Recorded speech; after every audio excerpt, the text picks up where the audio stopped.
Tonight we continue the discussion about the escalating war between Russia and Ukraine. Why is Europe's second largest country fighting Putin's army alone?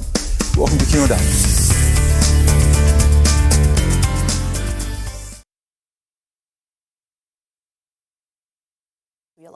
And Olga, that leads to our next question. It comes from Sasha Gillies-Lakakis.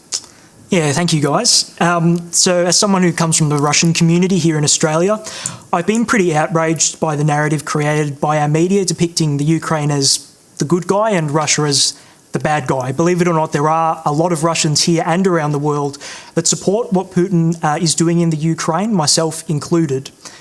Since 2014, the Ukrainian government, together with Nazi groups like the Azov Battalion, have besieged the Russian populations in the Donbass, killing an estimated 13,000 people, according to the United Nations. That's a lie. That's a lie. Could I finish? Just quickly finish, and then we'll come to that and put that to the panel. So my question is, where was your outpouring of grief and concern for those thousands of mostly Russians? Okay.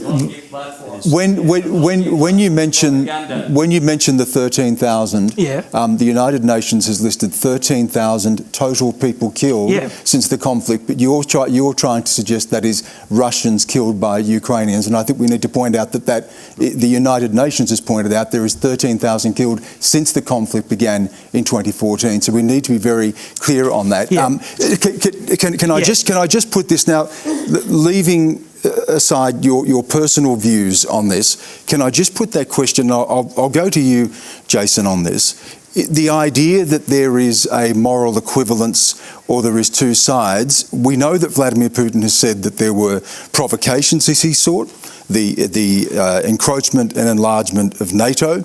He has claimed there is a genocide in the Donbass, which the evidence has not been presented to support that. But the allegation here that there are two sides of this or provocations that led to this, how do we look at this in its totality without diminishing what's happening on the ground and bring some is that possible? Something's been bothering me, I have to admit, since we had Sasha's question earlier about Russia, and it's been playing on my mind. And Sasha, people here have been talking about family who are suffering and people are dying. And I understand you wanted to ask your question about, is there some reasoning for this?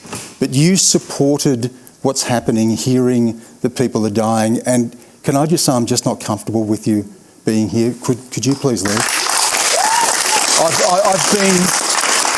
It's really, no, Sasha, I'm sorry. You can ask a question, but we cannot advocate violence. I should have asked you to leave then. It's been playing on my mind, and I'm sorry, but I have to ask you to leave, please. Okay, could I? No, please. Just out of respect. Please, we're not having the conversation, Sasha.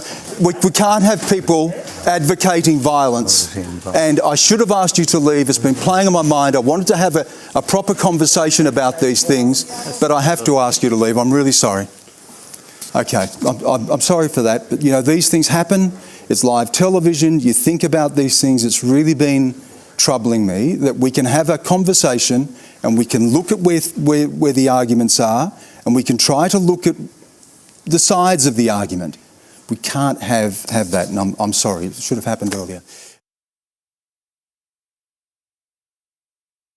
Okay, thank you. And again, apologies for the disruption earlier. It's not a good thing to have to exclude people from debate. We come here in good faith to have open conversation, rigorous conversation. We've heard different points of view, and we encourage different points of view here, but we can't have anyone who is sanctioning, supporting violence and killing of people. So I'm sorry for the disruption. It was not a vetted question.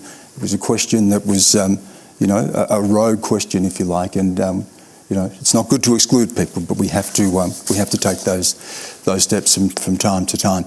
That's all we have time for, and thanks again.